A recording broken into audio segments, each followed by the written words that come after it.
जमलेल्या माझ्या तमाम हिंदू बांधवांनो, भगिनींनो आणि मातांनो,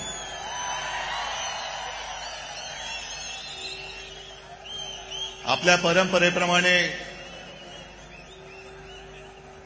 सर्वांना दसऱ्याच्या पहिल्या प्रथम मी शुभेच्छा देतो. विजयादशमीच्या शुभेच्छा. आणि किती वेळा मी बोलायचं की अशी जीवाला जीव देणारी माणसं हेच खरं आयुष्यामधलं सोनं असतं. आणि म्हणूनच अनेक पक्षांचं आपल्या शिवसेना फोडण्याकडे लक्ष आहे. आणि त्यांना असं वाटलं की काही जणांनी त्यांनी पळवलंय, जे पळवलं ते पितळ होतं, सोनं माझ्याकडेच आहे. आता घरून येताना मी आजूबाजूला पाहत होतो, वाघाचं कातडं पांघरलेल्या लांडग्याची गोष्ट आपल्याला माहिती आहे, पण बाळासाहेबांची भगवी शाल पांघरणाऱ्या गाढवाचं चित्र मी आज पहिल्यांदा पाहिलं. गाढवावरती किती शाली टाका, गाढव ते गाढवच. आणि जसं आता संजय राऊत यांनी उल्लेख केला,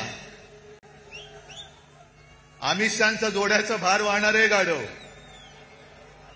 जाऊ द्या, त्यांना जोडे लाख लाभोत. जनता पण मारणारे एक दिवस, तो दिवस पण काही लांब नाहीये. आज मुद्दामून ही सभा हा मेळावा अनेक जण सांगत होते की कसा घेणार. म्हटलं जसा नेहमी घेतो तसाच घेणार. आणि आजपर्यंत एवढा जसा मोठा मेळावा झाला त्याहीपेक्षा मोठा मेळावा आज होणार. मला माहितीये सगळीकडे चिखल झालेला आहे. याचं कारण कमळाबाई. आता तुम्ही म्हणाल पावसाचा आणि कमळाबाईचा काय संबंध. पण कमळाबाईच्या कारभाराने कमळाबाईंनी स्वतःची कमळं फुलवून घेतलेत, पण जनतेच्या आयुष्याचा चिखल करून टाकलेला आहे. आणि अंबादास, तुम्ही शेतकऱ्यांचा विषय पूर्ण मांडलात. जी हालत शेतकऱ्यांची झाले त्याची थोडीशी चुणूक आपल्याला येईल या पावसात दिसताना आणि चिखलात बसल्यावरती. घरादारासह संपूर्णपणे चिखल झालेला आहे त्यांच्या. शेतकऱ्याची शेतजमीन तर वाहून गेलीच, पण घरादारामध्ये सुद्धा चिखल घुसलेला आहे. राहायचं कुठे. शेतकरी जो आपल्याला अन्नधान्य देतो, 2 घास देतो, तो शेतकरी आज विचारतोय की आम्ही खायचं काय. ही अशी परिस्थिती यापूर्वी कधी आलेली नव्हती. हे एवढं मोठं संकट. आजपर्यंत मराठवाडा हा अवर्षणग्रस्त होता, आता तिकडे अतिवृष्टी झालेली आहे. अतिवृष्टी म्हणजे आपत्तीग्रस्त. आणि मी तुम्हाला सगळ्यांना आवाहन करतोय, सर्व शिवसैनिकांना आवाहन करतोय, हे संकट फार मोठं आहे. जसं लिंबाळा गावला भूकंप झाला होता आणि शिवसेनेने एक गाव आपण दत्तक घेतलं होतं. रावते साहेब तुम्ही होतात, खैरे साहेब होते. आपण अर्थात आपल्याकडे सरकार नाहीये, पण जी काही करता येईल ती फुलाची पाकळी ही मराठवाड्याच्या शेतकऱ्यासाठी आणि उद्ध्वस्त झालेल्या नागरिकांसाठी देऊ. अगदी मोठी बाग जरी नाही तरी काही जणांच्या आयुष्यात एखादं फुल जरी आपण फुलवू शकलो तरी मी म्हणेन आपल्या आयुष्याचं सार्थक झालं. हे करायला पाहिजे. कारण आजचे जे मुख्यमंत्री आहेत, मी काल मुद्दामून प्रेस कॉन्फरन्स घेतली. माणसं कशी बदलतात बघा. आपलं राज्य होतं तेव्हा हेच बोंबलत फिरत होते, ओला दुष्काळ जाहीर करा. आणि आता ते मुख्यमंत्री झाल्यानंतर बोलतायत की ओला दुष्काळी संज्ञाच नाहीये. नसेल, पण जनता संकटात आहे. खड्ड्यात घाला तुमच्या संज्ञा, पण त्यांना पहिले मदत द्या. मी कालही बोललोय, आधीही बोललोय, आजही परत बोलतोय की सगळे निकष बाजूला ठेवा आणि ज्यांचं नुकसान झाले त्या शेतकऱ्यांना हेक्टरी 50,000 रुपये मदत ही केलीच पाहिजे. ज्याप्रमाणे आपलं सरकार होतं तेव्हा मी कोणीही न मागता, कोणताही निकष न लावता शेतकऱ्यांची कर्जमुक्ती केली होती.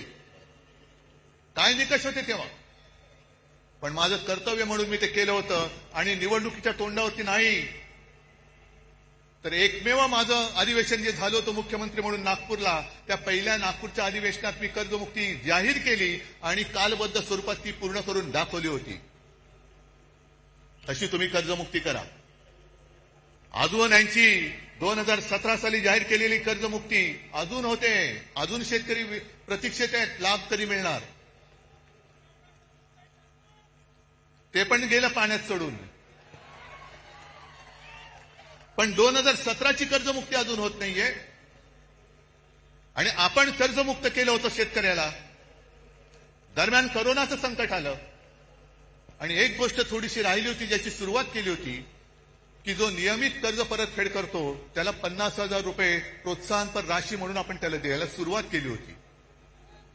आपण सुरुवात केली आणि या गद्दारांनी त्यांच्या राशी पळवल्या आणि निघून गेले सुरत गुवाहाटीला, म्हणून ते अर्धवट राहिलं. पण आज आपला हा दसरा मेळावा होतोय, आणखीन 2-4 दसरा मेळावे झालेत. बाकीच्यांबद्दल मला काही बोलायचं नाहीये, पण विशेषतः संघाचा जो दसरा मेळावा झाला त्या संघाच्या दसरा मेळाव्याबद्दल मी जरूर बोलणार आहे. कारण 100 वर्ष ही काही थोडी थोडीची वर्ष नाहीये. आज काय योगायोग आहे कल्पना नाही मला, पण संघाची 100 वर्ष पूर्ण होत आहेत आणि नेमकी गांधी जयंती आहे. हा काय योगायोग म्हणायचं की काय मला कळत नाही. पण जशी संघाला 100 वर्ष होत आहेत तसेच आज एक ज्येष्ठ स्वातंत्र्य सेनानी म्हणा, समाजसेवक म्हणा, जी पारेख यांचं दुर्दैवी निधन झाले. त्यांना सुद्धा मी आपल्या सर्वांच्या वतीने एक आदरांजली आणि श्रद्धांजली वाहतो. कारण अशी लढणारी माणसं आता कमी होत चाललेली आहे. जो लढेल तो तुरुंगात जाईल, ही अशा पद्धतीने यांची सरकारची आता नीती आणि वाटचाल सुरू झालेली आहे. जसं तुम्ही सगळ्यांनी बघितलं असाल की या कालच्या अधिवेशनात जनसुरक्षा कायदा आणला गेला. सर्वांनी विरोध केला, आपण केलाच पाहिजे, तो लागू होऊ देता कामा नयेच. मुख्यमंत्र्यांनी आणि त्यांच्या चेला चपाट्यांनी त्याची मखलाशी केली की हा कायदा असं काही एकट्यासाठी नाही, सगळ्या संघटना जर कोणी अति डावे, कडवे डावे, आम्ही कडवे डावे वगैरे ओळखत नाही, आम्ही देशद्रोही आणि देशप्रेमी दोनच जणांना ओळखतो. पण तुम्ही नुसतं आम्हाला तोंड देखल्या काहीतरी कारण सांगणार असाल तर उदाहरणासकट सांगतो की कसा गैरवापर होतोय. सोनम वांगचुक एक चांगला देशभक्त, सोनम वांगचुक या माणसाने अतिशय दुर्गम भागात लेह लडाख, जिकडे कडाक्याची थंडी, नुसती कडाक्याची नाही, हाडं मोडतील अशी थंडी असते, त्या थंडीमध्ये आपले जवान नीटनेटके राहावे, त्यांना काहीतरी उबदार एक आडोसा मिळावा म्हणून सोलार टेक्नॉलॉजीवरती त्यांना छावण्या बांधून दिल्या. ती टेक्नॉलॉजी त्यांनी दिली.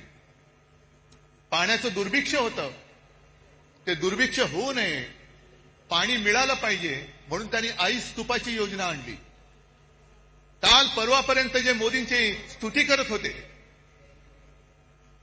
पण त्यांनी आंदोलन सुरू केलं का? न्याय हक्कासाठी. लेह लडाखला न्याय हक्क मिळालाच पाहिजे. न्याय हक्क ही लोकशाहीतली मूलभूत गरज आहे आणि न्याय हक्कासाठी त्यांनी लढाई करत होते, करतायत. उपोषण चालू ठेवलं होतं, पण सरकार ढुंकून बघायला तयार नाही. मग पेटले सगळे, काय त्याला आता जेनझी जसं नेपाळमध्ये पेटले, लेह लडाखमध्ये रस्त्यावरती आले आणि मोदी बाबांनी त्यांना सरळ उचलून रासुकाखाली आग टाकून दिलं. जा, 1 वर्ष आता बाहेरच पडणार नाही. हा जनसुरक्षा कायदा, हम करे सो कायदा, तोच आपल्याला तोडून मोडून टाकायचा आहे. तोच तोडून मोडून टाकायचा आणि टाकलाच पाहिजे. कारण मोदींची स्तुती करत होते तोपर्यंत वांगचुक हे देशद्रोही नव्हते, पण त्यांच्यावरती आता आरोप ठेवले की तुम्ही पाकिस्तानमध्ये जाऊन आलात, एका शिष्टमंडळातनं ते पाकिस्तानला गेले होते म्हणून देशद्रोही म्हणून जर वांगचुक यांना अटक होणार असेल तर नवाज शरीफचा केक गपचूप जाऊन खाऊन येणाऱ्या मोदींना काय म्हणायचं, हा सुद्धा प्रश्नाचं उत्तर आम्हाला मिळालं पाहिजे. न्याय हक्क मागणं हा या देशामध्ये देशद्रोह होतोय. आणि म्हणून काही वेळेला असं वाटतं की या सगळ्या कमळाबाईंनी चिखल करून ठेवलाय. जो म्हणतोय ते तुम्हाला तर कळेल. एक एक गोष्टी मी तुम्हाला सांगेन तसं. एक तर भाजप आणि प्रशासन सरकार चालवण्याचा सूत्राम संबंध नाही, दुरान्वयाने सुद्धा संबंध नाहीये. 3 वर्ष मणिपूर जळतंय. आता काल परवाकडे मोदी मणिपूरमध्ये गेले. 3 वर्ष जळते मणिपूर. तिथल्या महिलांची झिंड निघते, झिंडवडे निघतात अब्रूचे. ना मोदी जायला तयार, ना दुसरे व्यापारी जायला तयार.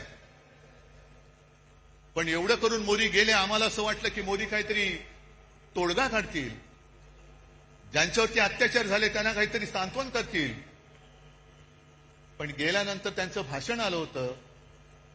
हसायचं की रडायचं.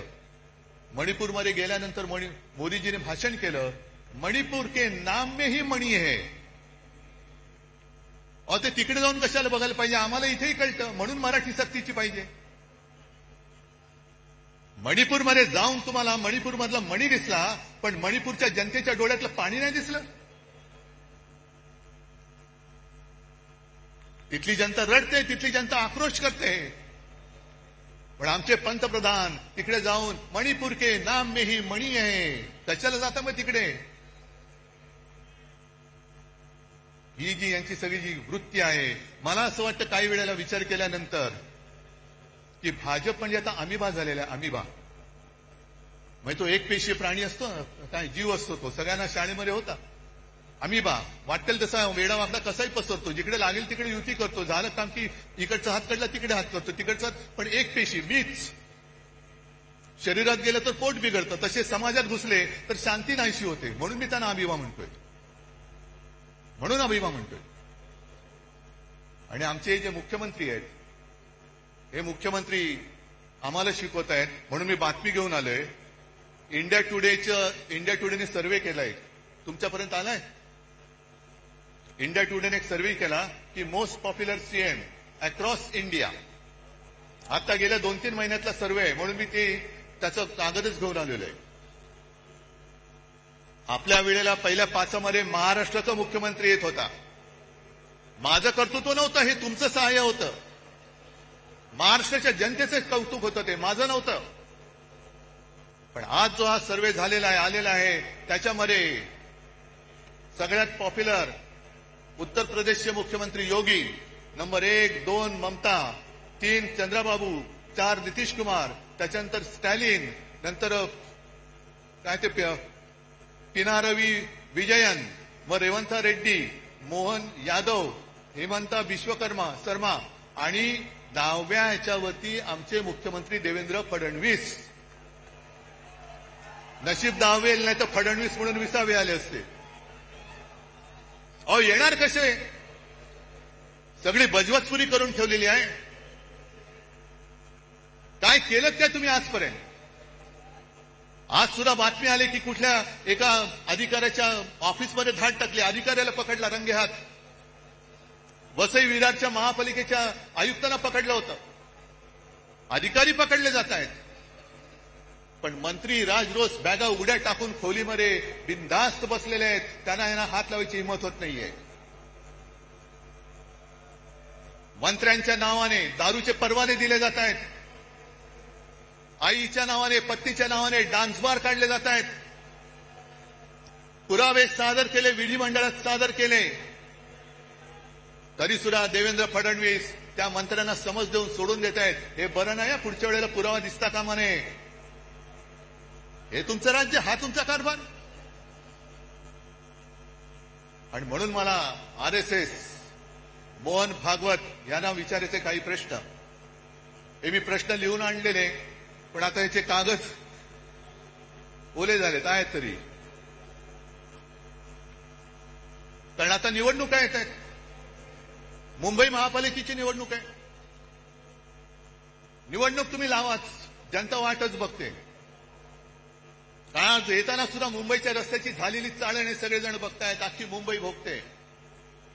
जरा कुठे पाऊस झाल्यानंतर तुंबणारी मुंबई तुम्ही ते मेट्रो आणि मोनो चालू ठेवण्याच्या ऐवजी मुंबईमध्ये आता बोट सेवा सुरू करा.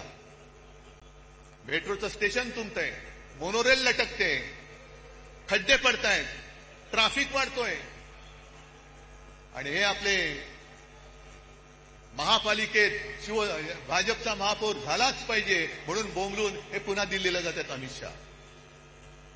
आणि मग जसजशा निवडणुका जवळ येत आहेत तसतसे आता भाजपवाले त्यांना दुसरा उद्योग नाही, हे पुन्हा हिंदू मुस्लिम करायला लागलेले आहेत. असतील इकडे सुद्धा मुसलमान आले असतील, येऊ द्यात. कारण शिवसेना प्रमुखांनी सांगितलेलं आहे या देशामध्ये धर्म कोणाचाही कोणताही असू शकतो. आम्ही हिंदू आहोत, कोणी मुसलमान आहेत, कोणी ख्रिश्चन आहेत. धर्म कोणाचा कोणताही असला तरी राष्ट्र धर्म हा एकच असला पाहिजे, तो म्हणजे आपला हिंदुस्थान. धर्म आपल्या घरामध्ये ठेवा, पण घराच्या बाहेर जेव्हा आम्ही पडतो तेव्हा आमचा देश हाच माझा धर्म, ही शिवसेना प्रमुखांची शिकवण आहे. आणि तुमचं काय हिंदुत्व? म्हणून मला मोहन भागवतांना विचारायचंय, आणि जे भाजपवाले आमच्या अंगावरती येत आहेत की ह्याने मुंबई जिंकले तर खान महापौर होईल.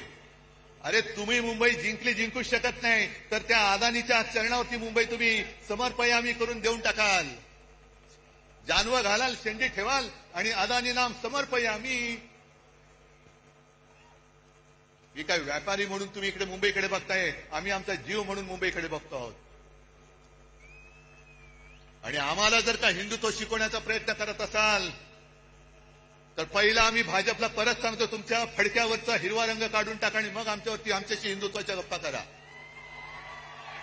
पहिलं ते तुमचं फडकं आहे, फडकच आहे, तो भगवा असूच शकत नाही. कारण भगवा हा शिवसेनेच्या हातामध्ये आहे, शिवसैनिकाच्या हातामध्ये आहे. तुमच्या फडक्यावरचा हिरवा काढा आणि मग आमच्या अंगावरती या. आणि मग 100 वर्ष झाल्यानंतर मोहन भागवतांना मी सांगतोय की भागवत साहेब, हे तुमचे चेले चपाटी आहोत. 100 वर्ष झाल्यानंतर तुम्हाला समाधान आहे का की ज्या कामासाठी 100 वर्ष संघाने मेहनत केली आणि त्या मेहनतीला आज लागलेली ही विषारी फळं, ही फळं बघितल्यानंतर तुमचं समाधान होतंय का? तुम्हाला आनंद मिळतोय का की याजसाठी केला होता अट्टहास, ही विचारी सगळी फळं त्या झाडाला लागलेत? आणि मला असं वाटतं की कदाचित भागवत साहेबांना सांगता येत नसेल, पण आरएसएसचा हेतू ब्रह्मदेवाचा बाप होण्याचा असेल. पण ब्रह्मदेव नाही झाला, ब्रह्म राक्षस झालेला आहे. आणि मुद्दामून तुम्हाला सांगतो, मी ब्रह्म राक्षस हा शब्द जाणीवपूर्वक वापरतो आहे. सगळ्यांनी घरी जाताना गुगलवरती ब्रह्म राक्षस या शब्दाचा अर्थ बघा. आमच्या अंगावरती हिंदुत्व म्हणून येताना मोहन भागवतांनी जे सांगितले, गेले काही वर्षातली त्यांची वाक्य आहेत. मुस्लिमों को लेकर आरएसएस चीफ मोहन भागवत की बैठक में लिया गया बड़ा निर्णय, अब घर घर पहुंचेगी टीम. आरएसएस प्रमुख मोहन भागवत ने दिल्ली में मुस्लिम धर्मगुरुओं के साथ बैठक की, जिसका उद्देश्य हिंदू और मुसलमानों के बीच की दूरी को कम करना है. पिछले 3 वर्षों से भागवत इस दिशा में सक्रिय है, मदरसों का दौरा कर रहे हैं और मुस्लिम नेताओं से मिल रहे हैं. हे जे एमबीच्या डेटापासून ओरडणारे भाजपडे आहेत त्यांना विचारतोय, मोहन भागवतांनी हिंदुत्व सोडले बोलण्याची हिंमत आहे का तुमची? आहे हिंमत? आणि हे एवढ्या पुरतं थांबलेलं नाहीये. या बातम्या ज्या आहेत, 2022 ची बातमी एक आहे की मोहन भागवत यांनी मशिदीला भेट दिल्यानंतर त्यांचे मुसलमानांचे जे सर्वोच्च नेते आहेत, उमर अहमद इलियासी यांनी त्यांचा राष्ट्रपिता म्हणून उल्लेख केला. हिंदुस्थानमधल्या मुसलमानांच्या सर्वोच्च नेत्याने मोहन भागवतांचा राष्ट्रपिता म्हणून उल्लेख केला. जा भाजपड्यांना विचारा त्यांना जाऊन की हिंदुस्थानचे राष्ट्रपिता म्हणालेत का पाकिस्तानचे राष्ट्रपिता त्यांना म्हणालेत? आमच्या अंगावरती येतं. अरे तुम्हाला लाज लज्जा शरम काय आहे की नाही?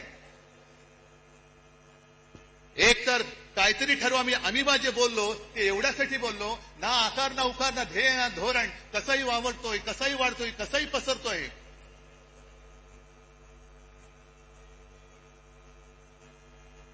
आणि जरा थांबा, मला बोलू द्या, नाही तर इकडून वाचन करा. हे एवढ्यापुरतं थांबत नाहीये. मोहन भागवत बोललेले आहेत की या देशामध्ये राहतो तो प्रत्येक जण हिंदू आहे. मग हे तुमचे जे चेले चपाटे करतायत हिंदू मुस्लिम, आम्ही जे सांगतोय परत मी त्याच्यावर ठाम आहे की हा देश जो स्वतःचा मानतो तो आमचा आहे. त्या सोफिया कुरेशी ज्यांना हे भाजपवाले पाकिस्तान्यांची आणि अतिरेक्यांची बहीण बोलले होते, ती सोफिया कुरेशी आमची सगळ्यांची बहीण आहे. हे आमचं हिंदुत्व आहे. पण काहीतरी एक दिशा ठरवा, काहीतरी एक कुठे जायचं ते ठरवा. कारण एका बाजूला तुम्ही सोफिया कुरेशीला पाकिस्तानांची बहीण म्हणताय, अतिरेक्यांची बहीण म्हणताय, दुसऱ्या बाजूला बिल्किश बानोवरती अत्याचार करणाऱ्यांची तुम्ही स्वागत करून मिरवणूक काढताय. आणि त्याच वेळेला मोदी सांगतायत की मुस्लिम महिलांकडनं रक्षाबंधन करून घ्या. एका बाजूला बटेंगे तो कटेंगे म्हणायचं आणि दुसऱ्या बाजूला मोदी सांगतात की लहानपणी त्यांच्या आजूबाजूला मुस्लिम लोकांची सगळी वस्ती होती, त्यांच्या घरी ईदच्या वेळेला जेवण सुद्धा मुस्लिम घरातून यायचं. काय नेमकं तुम्ही देशप्रेमी तरी आहात का? नक्की तुम्ही हिंदू तरी आहात का? जा स्वतःचं तपासून घ्या. हिंदू म्हणून काय असतं ते आहे की नाही नीट बघून या. आणि देशप्रेम तुम्ही आम्हाला शिकवताय. काल परवाकडे झालेली जी क्रिकेट मॅच एशिया कप, तो जिंकल्यानंतर जो माणूस क्रिकेटची तुलना युद्धाबरोबर करतो तो माणूस बेशरम आहे. क्रिकेट आणि पाकिस्तान बरोबर कशाला थोतांड केली तुम्ही? ऑपरेशन सिंदूर तुम्हीच आम्हाला सांगितलं ना की पेहलगाम मध्ये धर्म बघून, धर्म विचारून गोळ्या घातल्या.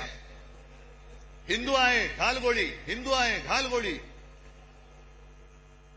एक तर तुमचं सरकार तिकडे 10 वर्ष बसले, तुमच्या देशामध्ये हिंदू सुरक्षित नाहीये. या देशामध्ये हिंदू धर्म विचारून गोळ्या घालणाऱ्या अतिरेक्यांच्या देशाबरोबर तुम्ही क्रिकेट खेळता. म्हणजे बाप देशप्रेमाचं नाटक करतो, ढोंग करतो आणि पोरगा क्रिकेट खेळतो. ही तुमची घराणेशाही. एका बाजूला तुमची नाचलेली कुदलेली सडकी ढोंगी घराणेशाही आणि दुसऱ्या बाजूला आमच्या ठाकरेंची घराण्याची परंपरा, ठाकरेंची घराणेशाही, ज्याचा मला अभिमान आहे. कशाला घराणेशाहीबद्दल बोलता? आणि म्हणूनच तुम्ही किती जरी प्रयत्न केले तरी ही तुफान गर्दी, पाऊस पडतोय. आम्ही खुर्च्या बुडाखाली घेऊन बसणारी माणसं नाहीयेत. इकडे तर बघा खुर्ची असली काय नसली काय, खुर्ची आम्ही घेतो डोक्यावरती.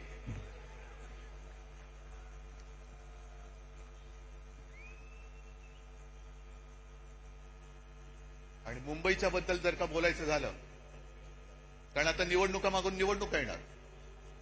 काल परवाकडे जेव्हा मी शेतकऱ्यांच्या दौऱ्यावरती गेलो होतो, पाहणी त्यांच्याशी बोलत होतो, शेतकरी उद्विग्न आहे, रडतोय. आणि काही जण मला येऊन बोलत होते की साहेब, तुमच्या काळात तुम्ही केलेली कर्जमुक्ती तशी आम्हाला पाहिजे, तुम्ही आम्हाला परत हवे आहात. म्हटलं आता दादा त्याच्यामध्ये जाऊ नकोस, पहिलं तुला संकटातून बाहेर काढावं लागेल. पण एक वाक्य बोलताना तो बोलून गेला ते फार महत्वाचं आहे. म्हणून मी जी काल मागणी केली लाडक्या बहिणीबाबत, ती त्याच्यासाठी केलेली आहे. निवडणूक आल्यानंतर महिलांच्या अकाउंटमध्ये 1,500 रुपये टाकले गेले. आणि ही गोष्ट काही प्रमाणात आपण मान्य केली पाहिजे की महिला थोड्याशा नाही म्हटलं तरी जिकडे खायला अन्न नाही तिकडे 1,500 रुपये मिळत असतील आणि घरापुरते 1-2 रात्री मुलाबाळांना काहीतरी खाऊ देऊ शकत असेल तर महिला थोड्याशा नाही म्हटलं तरी अरे हे बरं चाललंय. पण तो शेतकरी बोलला की साहेब, ही भाजपची अवलाद आहे ना, ही आता पगारी मतदार तयार करते, पगारी मतदार. आपल्याला महाराष्ट्राने ठरवायचंय की आपण भाजपचे पगारी मतदार होणार की स्वाभिमानी मतदार व्हायचंय, हे आता तमाम महिलांनी ठरवायचंय. कारण पंतप्रधान तिकडे बसलेत. आज माझी अशी अपेक्षा होती की सर्व कामं रद्द करून 1 फुल आणि 2 हाफ जे आपल्याकडे आहेत, मुख्यमंत्री आणि 2 उपमुख्यमंत्री, हे तिकडे दिल्लीत जाऊन बसायला पाहिजे होते की माझा महाराष्ट्र आज बुडतोय, अतिवृष्टीमध्ये भिजून चाललंय, जीवन उद्ध्वस्त झालेलं आहे. सगळे निकष बाजूला ठेवून केंद्राकडनं आम्हाला भरघोस मदत द्या. 10,000, 20,000, 25,000 कोटी रुपये आम्हाला द्या. पण पंतप्रधानांना प्रस्ताव पाहिजे. देवेंद्र फडणवीसांचा अभ्यास सुरू आहे. अभ्यास होईपर्यंत त्यांना माहिती आहे की लोक विसरून जातात. जरा थोडंसं काहीतरी हातावर टिकवलं की निवडणुका आपण पार पाडू, मग काय बसले बोंबलत. बिहारमध्ये निवडणुकांच्या तोंडावरती पंतप्रधान तिथल्या महिलांच्या अकाउंटमध्ये 10,000 रुपये त्यांनी टाकलेत. जवळपास किती? 10,000 कोटी रुपये. 10,000 कोटी काय प्रस्ताव आला होता बिहारमधून? तिकडे निवडणुका असल्यानंतर प्रस्तावाची गरज नाही. तुम्हाला मतं विकत घेण्यासाठी तुमच्याकडे पैसे आहेत, पण उद्ध्वस्त झालेल्या महाराष्ट्रासाठी द्यायला तुमच्याकडे पैसे नाहीत. हा माझा जाहीर आरोप आहे. गेल्या निवडणुकीत सुद्धा मोदी तिकडे गेले होते आणि लिलाव केला. बिहार के लिए मैं पैकेज देना चाहता हूं, कितना दे दूं? 50,000 दे दूं की 70,000? 70,000 दे दूं की 90,000? आणि करत करत करत 1.25 लाख कोटी रुपये त्यांनी तिकडे जाहीर करून टाकले होते. 1.25 लाख कोटी मिळाले की नाही मिळाले बिहारच्या जनतेला माहिती. म्हणजे तुमच्याकडे पैसे आहेत, पण तुम्हाला महाराष्ट्राला, तुम्ही महाराष्ट्रावरती अन्याय करताय. अन्याय तुमच्या मनामध्ये आहे. महाराष्ट्रावरती सूड घ्यायचंय तुम्हाला. हे जे राजकारण चाललेलं आहे, म्हणून मी जे काय म्हटलं की भाजप आणि सरकार यांचा सुतराम संबंध नाहीये. सुतराम संबंध नाहीये. याला प्रत्येक गोष्टीमध्ये महोत्सव साजरे करायचे. बचत महोत्सव, बचतोत्सव. जीएसटी कमी केला, लावला कोणी होता? नेहरूने लावला होता. नेहरूने लावला होता का जीएसटी? मग गेले 8 वर्ष तुम्ही लुटलात संपूर्ण देशाला. 125 लाख कोटी रुपये तुम्ही तिकडे खिशात घालून बसलात. म्हणजे मला तो राजेश खन्नाचा पिक्चर आठवला. कुठला तो आज का एमएलए का काहीतरी पिक्चर आहे. त्याच्याकडे काही हॉटेलवाले येतात आणि सांगतात की अमुक एका पदार्थाची किंमत वाढवायची. ते सगळे म्हणतात अहो किंमत वाढवली तर लोक बोंबलतील. तुले कितना चाहते हो? नहीं दुगना करना चाहता हूं. नहीं ठीक है आप तिगना कर दो, तिप्पट करा. सगळे आजूबाजू सांगतात हो तिप्पट काय लोक रस्त्यावरती उतरतील. आपण राजेश खन्ना मुख्यमंत्री असतो सांगू उतरने दो. लोग रस्ते पे उतरेंगे, आंदोलन करेंगे, तोडफोड होईल. मग लोक माझ्याकडे येतील. मग मी हॉटेलवाल्यांना बोलवीन आणि त्यांना सांगेन तिप्पट नाही तुम्ही दुप्पट करा. त्यांचंही काम झालं आणि आपलंही काम झालं. या पद्धतीने तुम्ही सरकार चालवताय. आणि मुंबई महापालिकेची निवडणूक जी मी बोलत होतो ती होऊनच द्या. मुंबई महापालिका सुद्धा यांनी कशी गहाण टाकलेली आहे. एक तर तुमचा ज्याच्याशी संबंध नाही ती सगळी कामं स्वतःकडे, स्वतःवरती त्याचं श्रेय घेत आहे. बीडीडी चाळ आम्ही केली. कुठे केली? बीडीडी चाळीचं भूमिपूजन मी केलं होतं. सोबत शरद पवार होते आणि आदित्यनी तिथे आणि त्याच्याबरोबर जितेंद्र आव्हाडांनी मेहनत केलेली आहे. मुंबईचा कोस्टल रोड आम्ही केला. अरे लोक माहिती आहे ना लोकांना स्वप्न कोणाचं आणि पूर्ण कोणी केलं. आणि आज सुद्धा त्यांनी एक गोष्ट केली, जी गोष्ट आदित्य इतके वर्ष बोलत होता की मुंबई हे न झोपणारं शहर आहे. दिवसा ज्या ऑफिसमध्ये जातात त्यांना दिवसा जेवणाची आणि खाण्याची, पिण्याची म्हणजे पाणी पिण्याची नाही सोय असते, तर रात्री काम करणाऱ्यांची का असू नये. तेव्हा भाजपवाल्यांनी जो काय नंगा नाच केला होता, संस्कृती, नाईट लाईफ. नाईट लाईफ म्हणजे तुम्ही मकावला जाऊन नाईट लाईफ वाले, तसं नाईट लाईफ नाही. कळलं ना? हा, हे मकावला जाऊन यांचं नाईट लाईफ फुलणार आणि आम्हाला इकडे शिकवणार साधन सुचिता. आज जे आपण बोलत होतो तेच त्यांनी केले. रात्री सुद्धा आम्ही पब आणि बारची मागणी करतच नव्हतो. उलटा आमचं म्हणणं आहे बार रद्दच करा. जे तुमचे मंत्री चालवत आहेत त्यांना पहिल्या मंत्रिमंडळातून काढा, ही आमची मागणी आहे. पण सगळं श्रेय आपल्याकडे घ्यायचं आणि दुसरं तुमच्याकडे द्यायची. मुंबई महापालिका सुद्धा आज जवळपास 2.25 लाख कोटीच्या तुटीमध्ये आणि खड्ड्यामध्ये टाकलेली आहे. सहन करायचं आपण, बघत बसायचं आपण. आणि निवडणूक घेऊ शकतील असं मला वाटत नाही, कारण लोकप्रतिनिधी ज्या दिवशी सभागृहात जातील त्या दिवशी यांनी 3 वर्षात खाल्लेली सगळी मुंबईची तिजोरी ही जनतेसमोर येईल. आम्ही आणणार, व्हाईट पेपर पहिला काढणार, त्याच्यावरती व्हाईट पेपर काढणार. आहे बोलण्यासारख्या बऱ्याच गोष्टी आहेत, मला हरकत नाहीये, पण तुम्ही तरी किती वेळ भिजणार?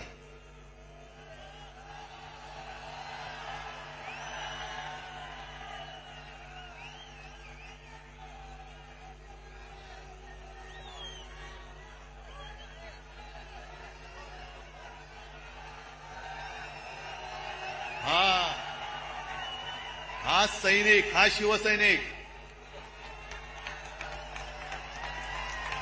हा खरा शिवसैनिक. नाही राहू द्या, तुम्ही कितीही जल्लोषात असला तरी मला थोडं भान ठेवून बोलायला पाहिजे. मग काही जणांची अपेक्षा आहे की उद्धव ठाकरे पुढचा कार्यक्रम काय देणार. आणि आत्ता कोण बोललं रे, उद्धव ठाकरे आणि राज ठाकरे एकत्र येणार का? अरे मग 5 जुलैला काय केलं होतं आम्ही? आणि तेव्हा मी बोललेलो आहे, आम्ही एकत्र आलोय ते एकत्र राहण्यासाठी.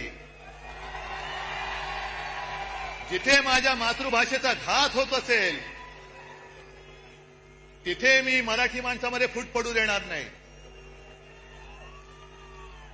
आणि मराठीवरती हिंदीची सक्ती मी आज जाहीरपणाने परत सांगतोय. आमचा हिंदीला विरोध नाही, पण आमच्यावरती सक्ती करायची नाही, हे सुद्धा तेवढंच महत्वाचं आहे.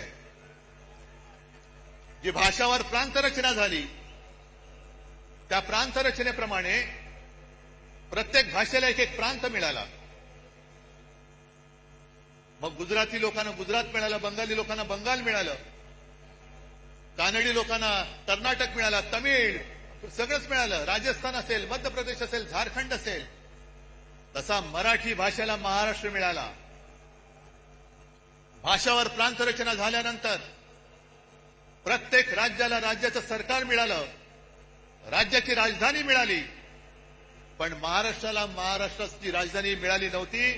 ती मुंबई, मराठी माणसांनी रक्त सांडून मिळवलेली मुंबई, ही जर का या व्यापाऱ्यांच्या खिशात जात असेल तर खिसा फाडून आम्ही मुंबई राखल्याशिवाय राहणार नाही.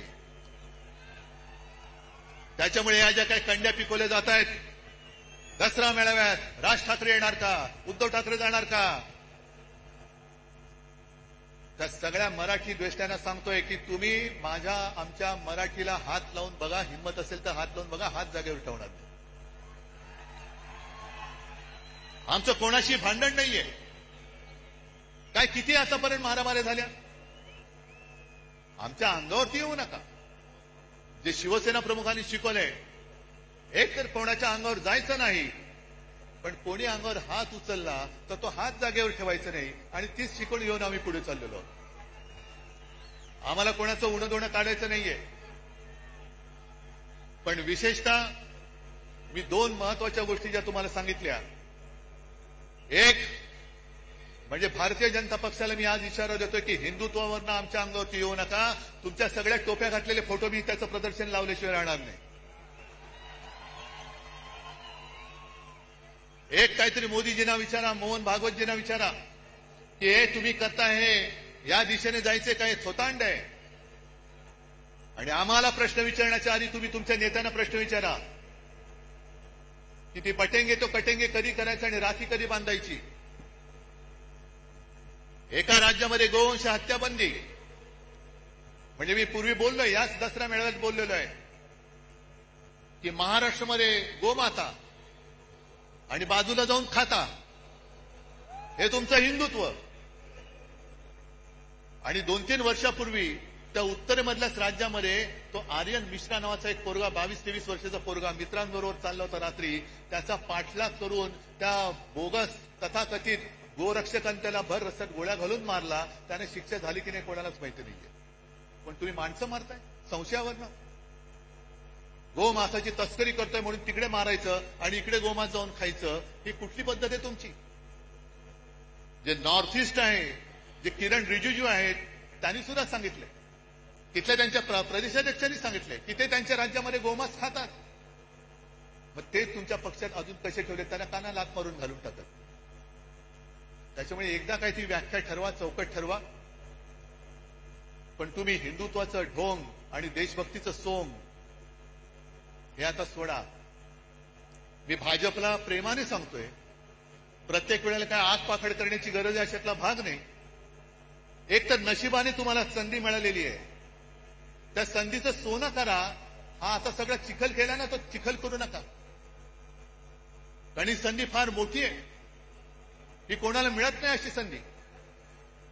आणि त्यावेळेला म्हणजे जनता पार्टीच्या वेळेला शिवसेना प्रमुखांनी काढलेले कार्टून मला आठवते. कारण इंदिरा गांधींनी आणीबाणी लादली होती, अनेक जण तुरुंगात गेले होते.